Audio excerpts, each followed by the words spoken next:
This is Rose Cecile Brunner. And Cecile Brunner is a climber. It has these beautiful pink flowers, as you can see here. We'll get a close-up in a minute. And I wanted to show you a couple of ways people have used this. This is climbing over a split rail fence. They've got a boxwood hedge in front of it.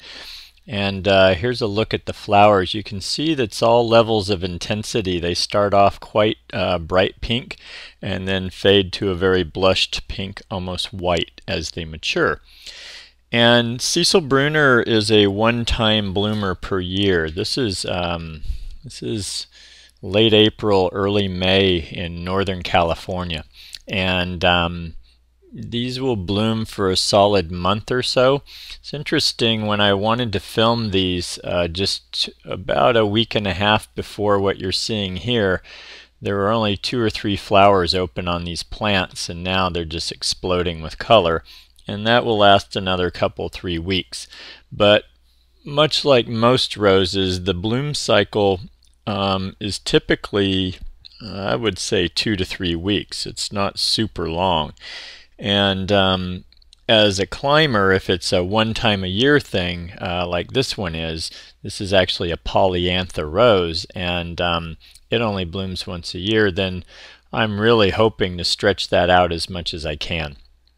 So that said, what's nice about it is it's also got beautiful foliage. It's a very disease-free kind of plant. It's not really known for having aphids or disease issues, so very flexible fence cover, I think, is a good way to put it, and I've seen that used in our area. There's a vineyard nearby, and they're using this all along the vineyard on the wire fencing, separating it from the public road, and I think that's a really nice use as well.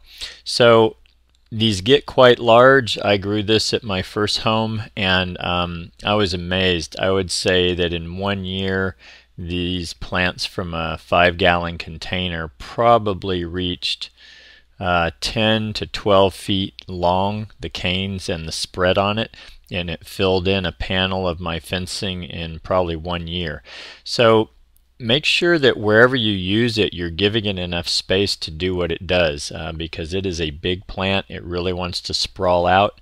And the only downside to using as many as you see here along this fence is that at some point somebody's got to do the maintenance to contain it. And so if it doesn't have room to really spread out and do its thing, somebody's going to have a lot of maintenance on their hand just to contain the pure foliage mass of what's going to show up for this plant. Here you see it again. It's got some rosemary hanging below it. Very nice use, separating this space from a street that's on the other side. So not a lot to tell you. Very easy to grow, tolerant of a lot of soils, very hardy plant. I'm not sure exactly how hardy, but most of the roses can go down to 0 degrees Fahrenheit.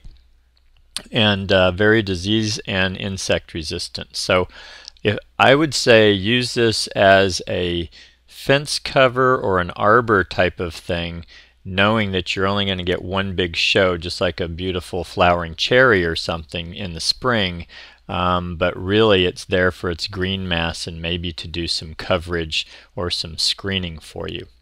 And that's what I can tell you about Rose Cecile Brunner. Beautiful climber, popular in our area, certainly in Northern California. And I would also say, as roses in general, I probably don't need to say this, but a lot of roses don't love coastal conditions.